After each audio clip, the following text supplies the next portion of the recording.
Hi, today I'm going to be reading the 12 Huntsmen, and yesterday I read the Golden Bird. So I hope everyone is excited because I sure am. So yeah, and let's start the video. So yeah, let's go into the story.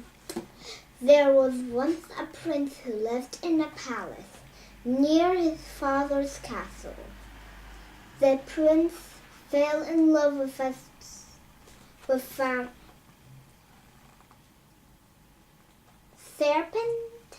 certain princess and wished to marry her. He even gave her a ring as a sign that they were to be wed. But before he could give his father the good news that he was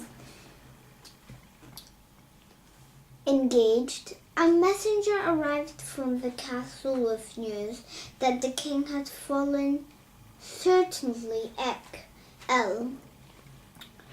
The prince hurried to his father's castle and found that his father was dying.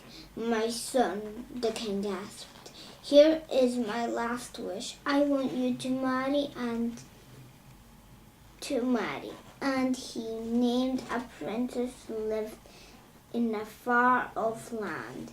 The prince was so upset to see his father dying that he could not think straight about what he was doing. "Of course," he said, seeking to comfort an old man, "I will do as you wish."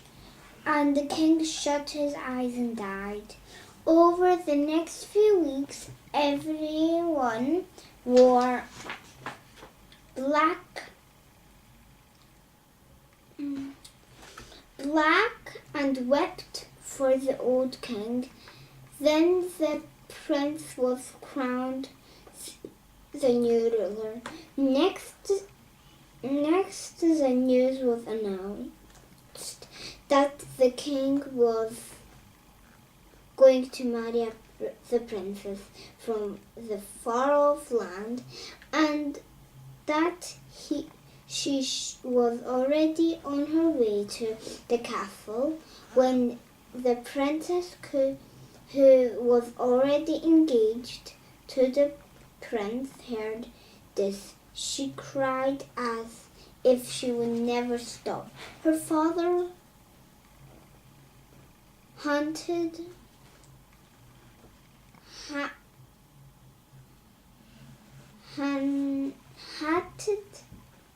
hated to see her upset. "However, I can help you feel better," he began. "Whatever you want, I'll get it for you."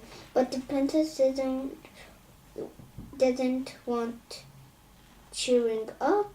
She just wanted her dear prince once more. So she fought hard and said, "Father, I would like you to find me 11 girls, but they must look exactly like me." Her father was puzzled, but he ordered his servants to search far and wide. Soon 11 young women were found who looked exactly like his daughter. Then the princess asked for 12 suits of huntsmen clothes to be made, and she said the other 11 girls put them on. She said goodbye to her father, and she and the girls set off on horseback to her sweeter's castle. The disgusted princess boldly asked to see the king. Her heart fluttered as she saw her beloved, but he did not recognize her. The princess asked if he needed any huntsmen. The king thought The 12 men looked so small that he found himself saying yes.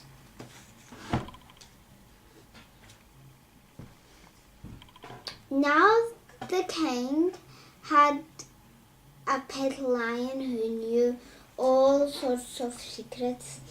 That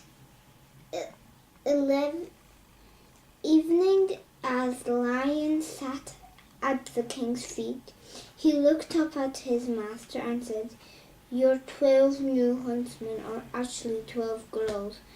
"No, certainly not," the king said in great surprise. "Prove it." "All right," the lion said. "Order some peas to be scattered in the hallway.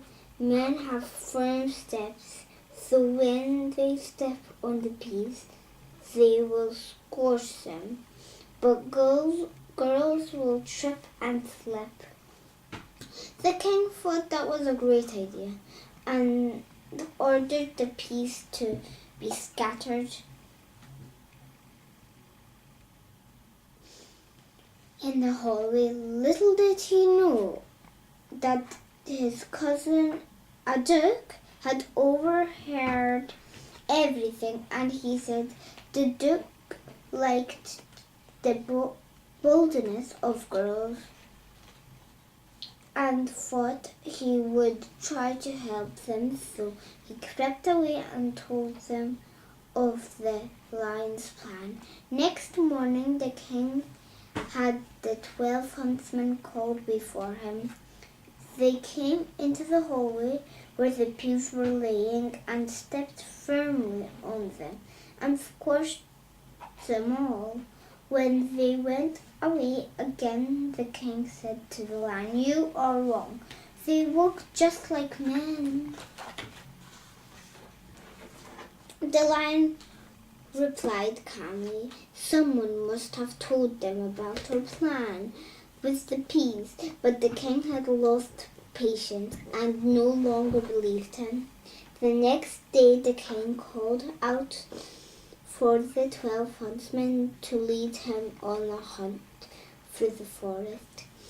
And they all set off. As they were riding through the trees, a messenger rode out to meet them with news that the king's new bride would be arriving at the castle that very day. When the princess heard this, she felt as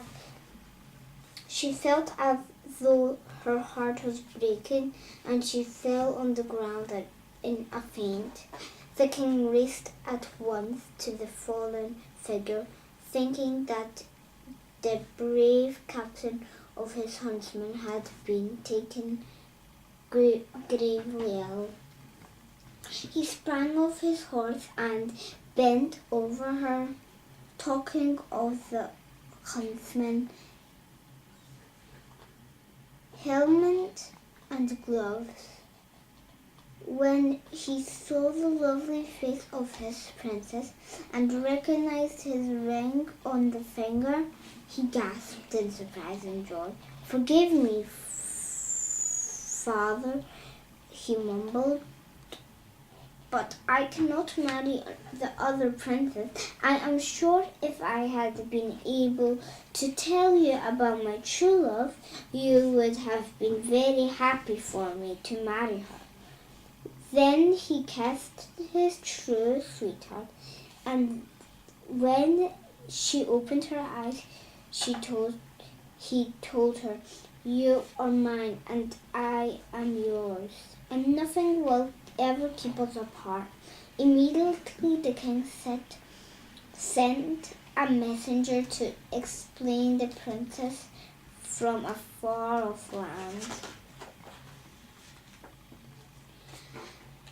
that he was very sorry that he had traveled all that way, but he could no longer marry her. As luck would have it, she wasn't disappointed at all. She had arrived at the castle, and immediately she met the duke, so she had fallen in love straight away. And so 2 weddings were celebrated instead of one, and they were very grand and happy. Afraid needed hundreds of guests, ate and drank, and danced for 3 days and nights. The lion was the guest of honor, of course. Well, I guess that's it, but tomorrow we're gonna have a really good story, Snow White and Rose Red. So I hope you're all excited just as much as I am, and we are going to see each other tomorrow. So as always, I got to go. So bye.